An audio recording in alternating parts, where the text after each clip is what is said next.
The first question might be, why should you even bother improving yourself?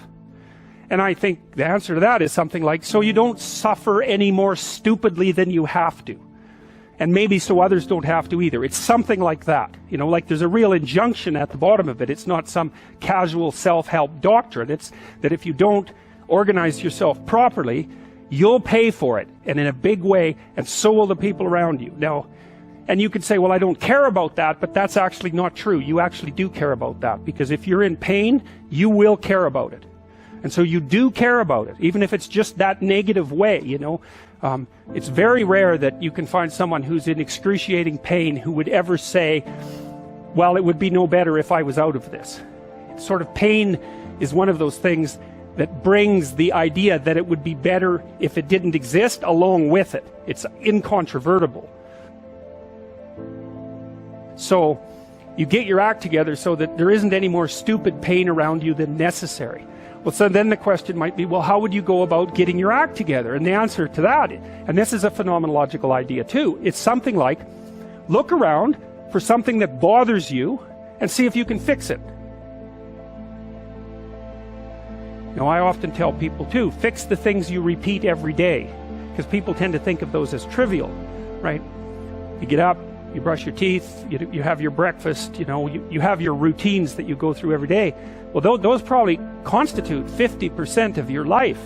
And people think, well, they're mundane, I don't need to pay attention to them. It's like, no, that's exactly wrong.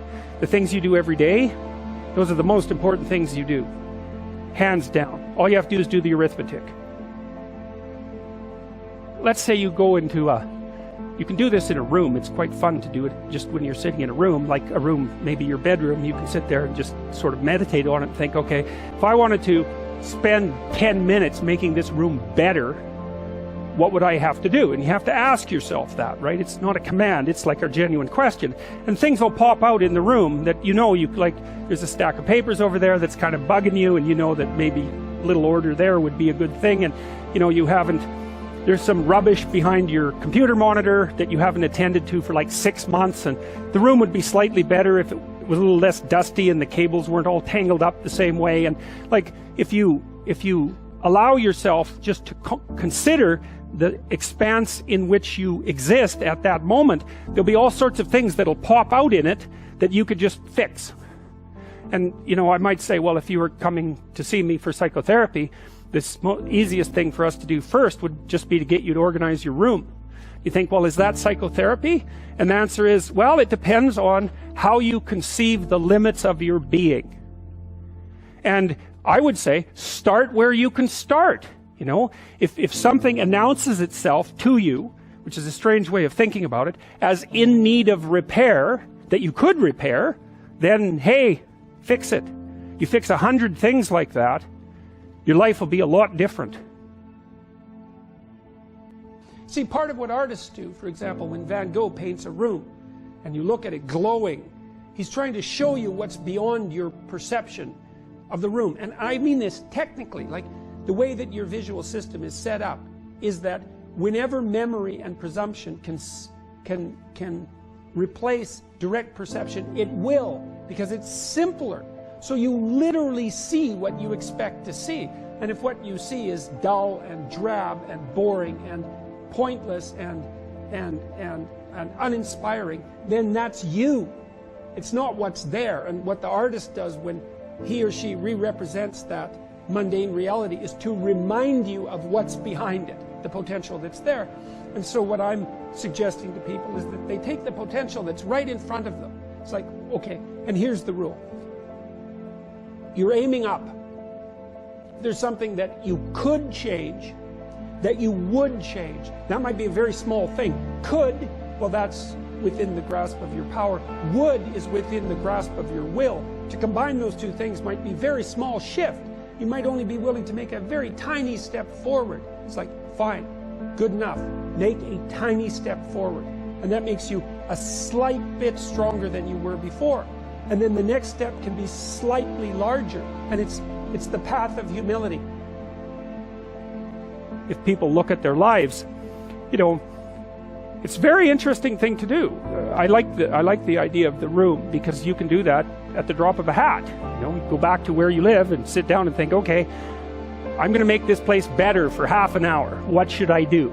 You have to ask, and things will just pop up like mad. And it's partly because your mind is a very strange thing. As soon as you give it a name, a genuine aim, it'll reconfigure the world in keeping with that aim. That's actually how you see to begin with. And so if you set it a task, especially, you have to be genuine about it, which is why you have to bring your thoughts and emotions together, and then you have to get them in your body so you're acting consistently. You have to be genuine about the aim, but once you aim, the world will reconfigure itself around that aim, which is very strange. Be careful what you aim at, right? What you aim at determines the way the world manifests itself to you. And so if the world is manifesting itself in a very negative way, one thing to ask is, are you aiming at the right thing? Now, I'm not trying to reduce everybody's problems to an improper aim. People get cut off at the knees for all sorts of reasons.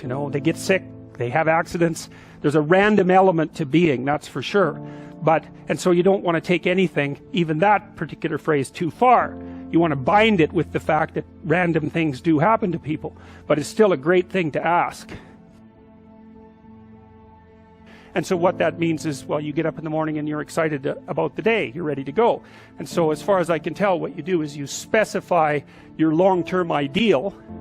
Maybe you also specify a place you want to stay the hell away from so that you're terrified to fail as well as excited about succeeding, because that's also useful. You specify your goal. You do that in some sense as a unique individual. You want to specify goals that make you say, oh, if that could happen as a consequence of my efforts, it would clearly be worthwhile. Okay, well, this is what I'm aiming for. How does that instantiate itself day to day, week to week, month to month? And that's where something like a schedule can be unbelievably useful. Google Calendar. It's like, make a damn schedule and stick to it. Okay, so what's the rule with the schedule? It's not a bloody prison. That's the first thing that people do wrong. They say, well, I don't like to follow a schedule. It's like, well, what kind of schedule are you setting up? Well, I have to do this, then I have to do this, then I have to do this, and then I just go play video games, because who wants to do all these things that I have to do? It's like, wrong. Set the damn schedule up so that you have the day you want. That's the trick. It's like, okay, I've got tomorrow. If I was going to set it up so it was the best possible day I could have, practically speaking, what would it look like? Maybe 20% of your day has to be responsibility and obligation, or maybe it's more than that, depending on how far behind you are. But even that, you can ask yourself, okay, well, I've got these responsibilities. I have to schedule the damn things in. What's the right ratio of responsibility to reward? And you can ask yourself that, just like you'd negotiate with someone who is working for you. It's like, okay, you got to work tomorrow. Okay, so I want you to work tomorrow. And you might say, okay, well, what are you going to do for me that makes it likely that I'll work for you? Well, you could ask yourself that, So maybe you do an hour of responsibility and then you play a video game for 15 minutes. I don't know, whatever turns your crank, man. But, you have to negotiate with yourself and not tyrannize yourself. Like you're negotiating with someone that you care for, that you would like to be productive and have a good life. And that's how you make the schedule. It's like, and then you look at the day and you think, well, if I had that day, that'd be good. Great. And you're useless and horrible, so you'll probably only hit it with about 70% accuracy, but that beats the hell out of 0, right? And if you hit it even with 50% accuracy, another rule is, well, aim for 51% the next week, or 50.5% for God's sake, or because you're going to hit that position where things start to loop back positively and spiral you upward. And so that's one way that you can work on your conscientiousness, is plan a life you'd like to have. We're built for a burden, and we're not happy without that burden, and we want to find the one that suits us. And that's difficult. It's part of the adventure of life to seek out the burden that suits you. But when you have that, then yes, then hopefully you're operating in harmony with the requirements of those around you. You make yourself a reasonably morally respectable individual. And so now you're not blinded as much by your own proclivity for uselessness and malevolence. And then you can integrate all that. You can integrate all those rules. And that's the beginning of the development of character. And then you can then you can embody the union of the rules. It's something like that. Well, the mission is the improvement of your character, the constant improvement of your character. And I think a lot of that's done in dialogue with your conscience. It's like your conscience is always telling you, Socrates said this thousands of years ago, your conscience is always telling you what you shouldn't be doing. And one of the things Socrates said was what discriminated him from the run-of-the-mill person, and why perhaps we still know of him so many thousands of years later, was that when his conscience told him not to do something, he didn't do it. He stopped saying the things that he shouldn't have been saying, and he stopped doing the things he shouldn't have been doing. And that's a start, you know. That's a discipline, I would say. That's the ability to follow a certain kind of intrinsic discipline. And maybe that's merely the cessation of evil. That's not exactly the same as the pursuit of positive good. Let's say you haven't got there yet, but that's a start. You clear away the obstacles from your vision by ceasing to engage in those activities you know to be wrong. And then the world starts to lay itself out in more pristine form. And then maybe you can start to apprehend what would be positively good instead of merely not wrong. It's psychologically meaningful to pursue the highest of goals and the development of your character, but it's also the best possible thing that you can do practically here and now in the material world to make it less terrible than it might otherwise be. There are times in your life when you're not going to be happy, and then what are you going to do? Your goal is demolished. And there are going to be plenty of times in your life when you're not happy. There might be years. And so it's a shallow boat in a very rough ocean. And it's based upon a misconceptualization. Happiness is something that descends upon you. Everyone knows that. You know, it comes upon you suddenly. And then you should be grateful for it, because there's plenty of suffering. And if you happen to be happy, well, wonderful. Enjoy it. Be grateful for it.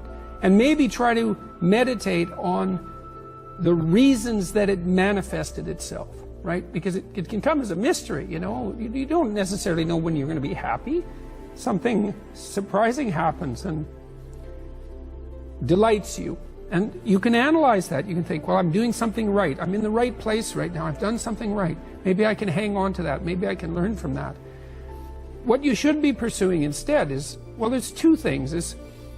You should be pursuing who you could be. That'd be the first thing. It's like, because you're not who you could be, and you know it. You have guilt and shame and regret, and you berate yourself for your lack of discipline and your procrastination and all your bad habits. You know perfectly well that you're not who you could be. And God only knows who you could be. And so that's how you should be that's what you should be striving for.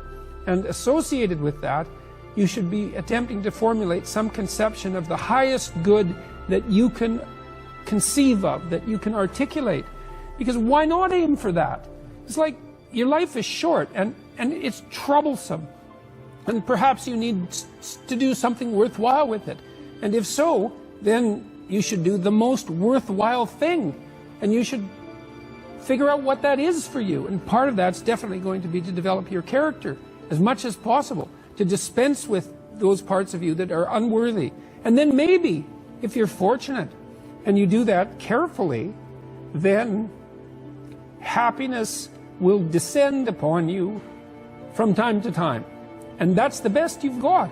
And then also perhaps during sorrowful times, or worse, evil times, the fact that you've strengthened your character and that you're aiming at the highest that you can conceptualize, that'll give you the moral fortitude to endure without becoming corrupted during those times, and to be someone who can be relied upon in a crisis.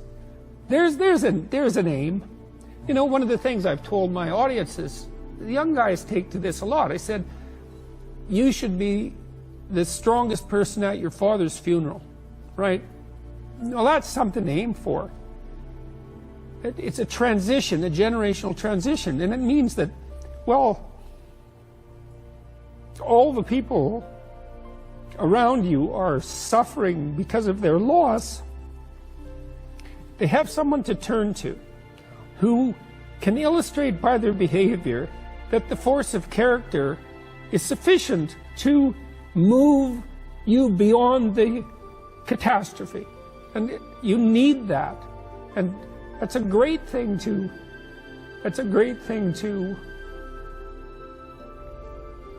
hypothesize as your aim. And happiness just evaporates as irrelevant in light of that sort of conceptualization. The internal problem is, how do you deal with tragedy and malevolence? And you can say, well, I'm not prepared. It's like, yeah, fair enough. Unsurprising, especially if you were overprotected as a child. It's not a good idea to overprotect your kids, because the snakes are going to come into the garden no matter what you do. And so then you, instead of trying to keep the damn snakes away, what you do is you arm your child with something that can help them chop them into pieces and make the world out of them. So that the trick for human thriving in the face of suffering and malevolence is strength, not protection.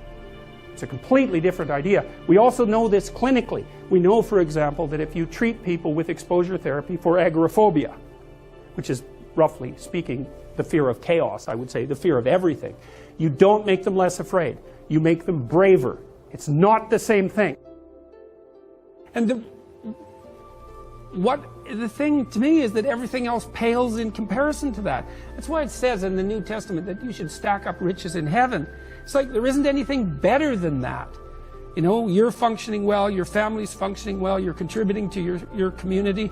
What you're doing is worthwhile, you know. You're not tormented by your conscience. You're aiming at something that the sacrifices that you have to make that clearly justify the sacrifices you have to make. Maybe even the sacrifice of your life, because you're in this, like this is a mortal game. You're in this with your whole life. And you'd think that what that would mean, at least in part, is that you need to find a game to play that's of sufficient grandeur and nobility so that perhaps even the fact that mortality is built into the structure now becomes justifiable. I mean, it's a hell of an ambition, but it doesn't seem to me to be something that's impossible. I think you can live your life enough so that it justifies itself despite its limitation. That's the real question. Can you do that? And I believe that you can, and I believe that what that means is that the human spirit fundamentally triumphs over death.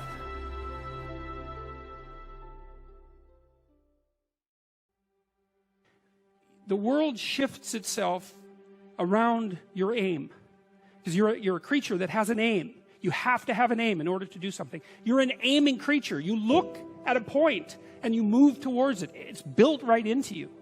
And so you have an aim. Well, let's say your aim is the highest possible aim. Well, then, so that sets up the world around you.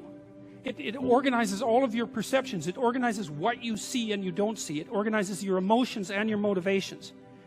So you organize yourself around that aim. And then what happens is the day manifests itself as a set of challenges and problems. And if you solve them properly, then you stay on the pathway towards that aim. And you can concentrate on the day. And so that way you get to have your cake and eat it too. Because you can point into the distance, the far distance. And you can live in the day.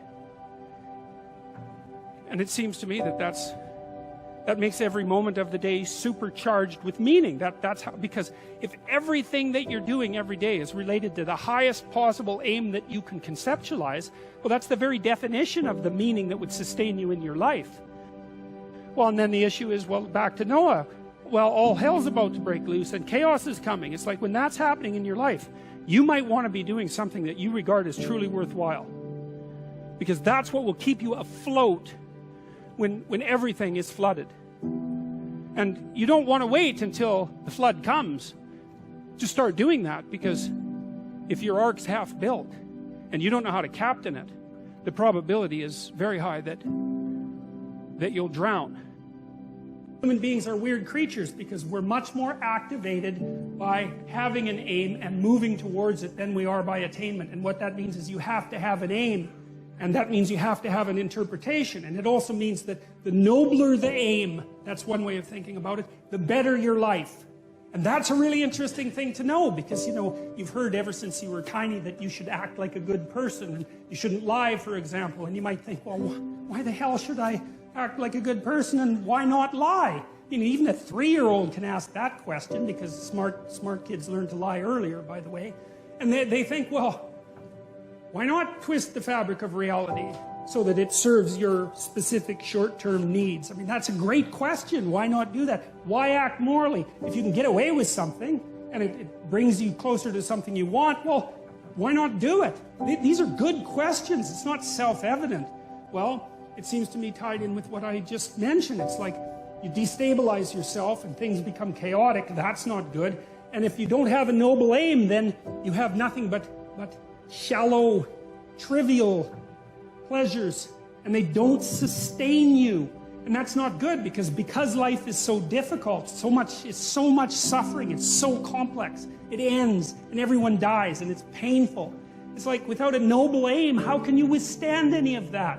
You can't. You become desperate, and once you become desperate, things go from bad to worse very rapidly when you become desperate. And so there's the idea of the noble aim, and it's not something. It's something that's necessary. It's the bread that people cannot live without, right? That's not physical bread. It's the noble aim. And what is that?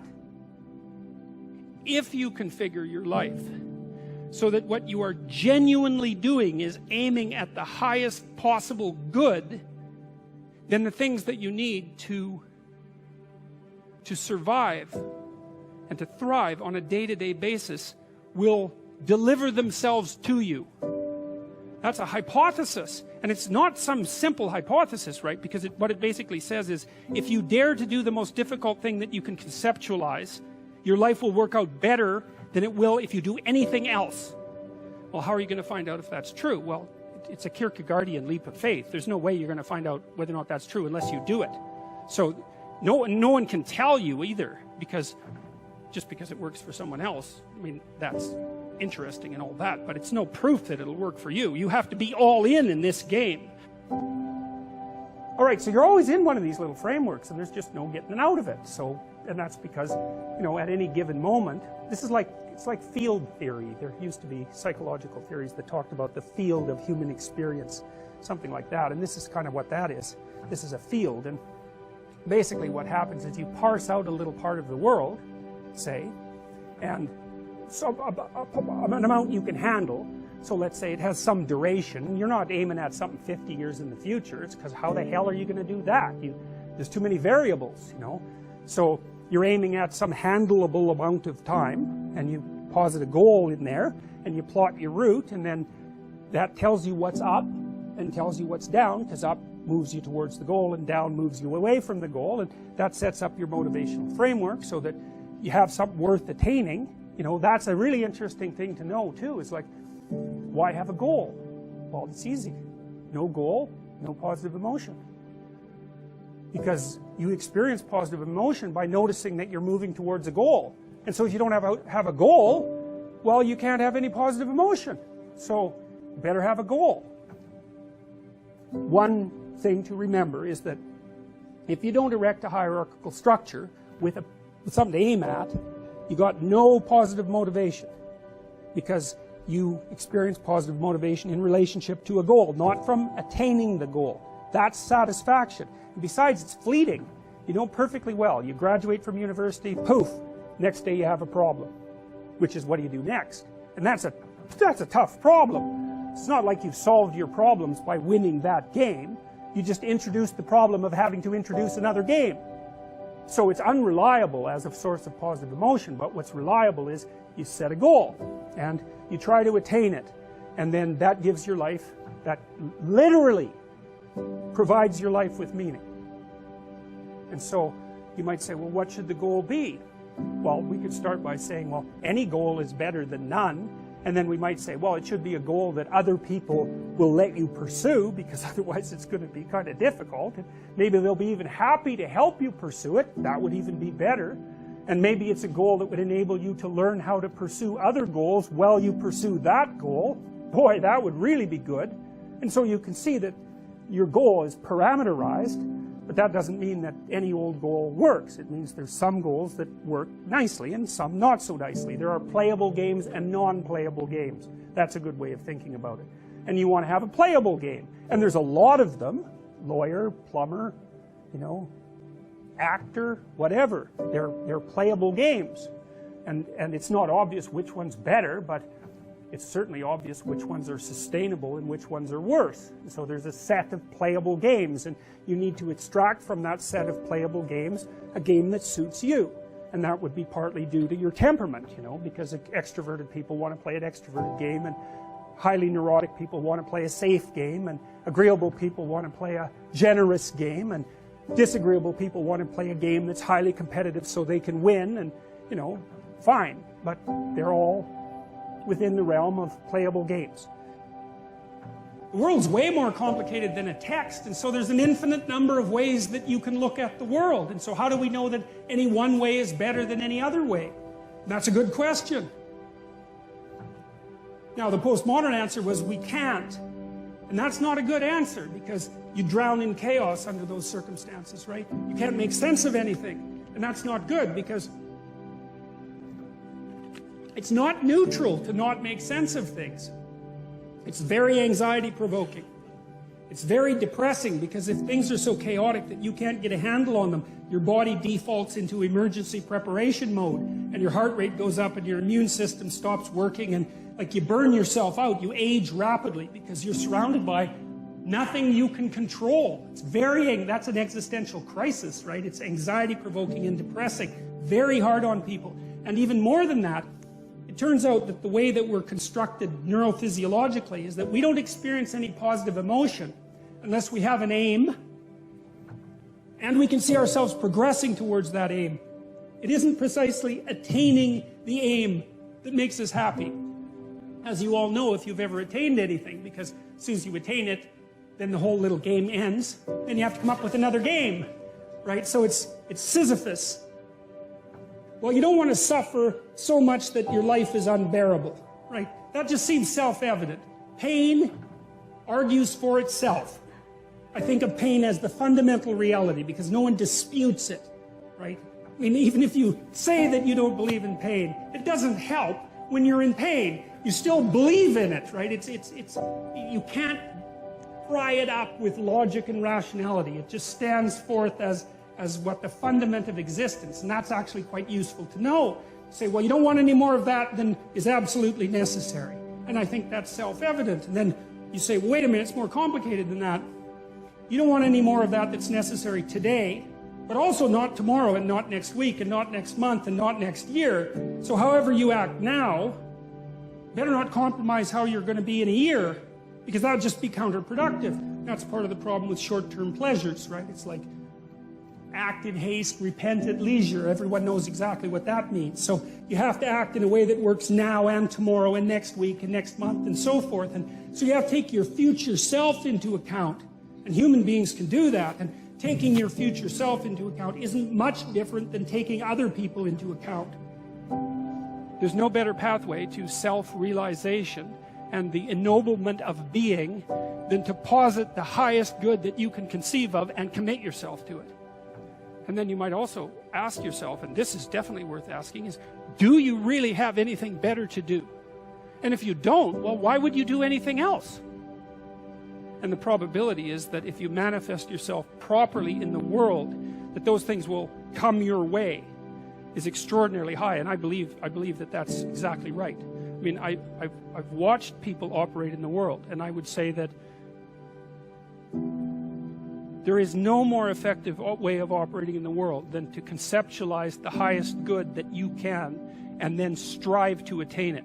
There's no more practical pathway to the kind of success that you could have if you actually knew what success was.